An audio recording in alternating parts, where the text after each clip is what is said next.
Goeiedag van my, die ander Jaco by vandag se uitsending van Frontnuus.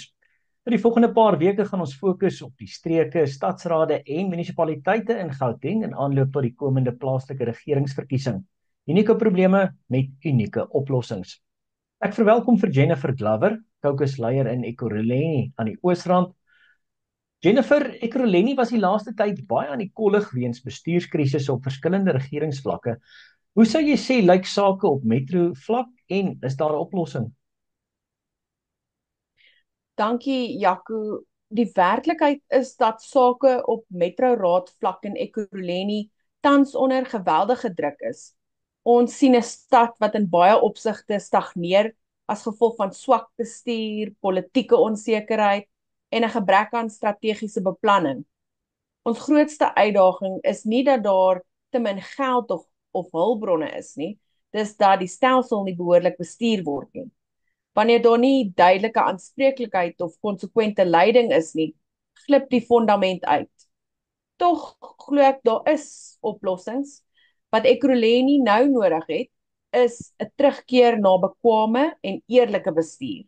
Mense wat weet hoe om 'n groot stad te bestuur, wat nie politieke doelwitte bo dienslewering plaas nie. Die VF+ se fokus is presies dit: professionele, deursigtige en volhoubare bestuur, waar belastinggeld reg aangewend word en dienslewering weer prioriteit kry. Watter rol speel korrupsie in hierdie probleme en is daar lig aan die einde van die tonnel? Korrupsie is ongetwyfeld een van die grootste struikelblokke vir Ekurhuleni se vooruitgang. Dit raak elke vlak van die stad en skaad inwoners se vertroue. Wat egter bemoedigend is dat daar toenemende bewustheid en weerstand groei. Mense vra, gemeenskappe begin aandring op antwoorde en partye soos die VF+ hou nie op om die bestuur verantwoordbaar te hou nie.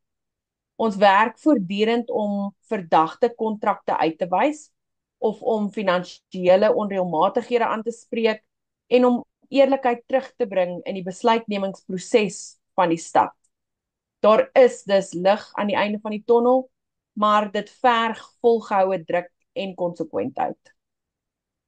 Die VF+ het hom in 'n vorige bedeling onderskei as 'n party wat ook kan regeer en bestuur. Die party was deel van 'n suksesvolle koalisie. Hoe sien jy die party se regeringsrol ook as 'n koningmaker? Jaco, Ekurhuleni staan op 'n kritieke kruispunt. Die pad vorentoe gaan bepaal word deur watter soort leierskap inwoners kies.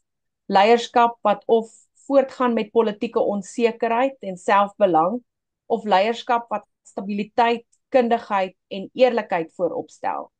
Die VF+ sien ons rol as een van stabiliteit en herstel. Ons bring balans in 'n omgewing wat dikwels deur politieke geraas oorheers word. Ons werk met 'n langtermynvisie vir die metro. Nie net om vandag se krisisse te bestuur nie, maar om die stad weer op 'n pad van groei en diensgeregtigheid te plaas. Ons sterkpunt lê in konsekwentheid, finansiële dissipline, goeie bestuur en 'n eerlike verhouding met die gemeenskap. In elke besluit wat ons neem, vra ons eenvoudig die vraag: dien dit die inwoners van Ekurhuleni?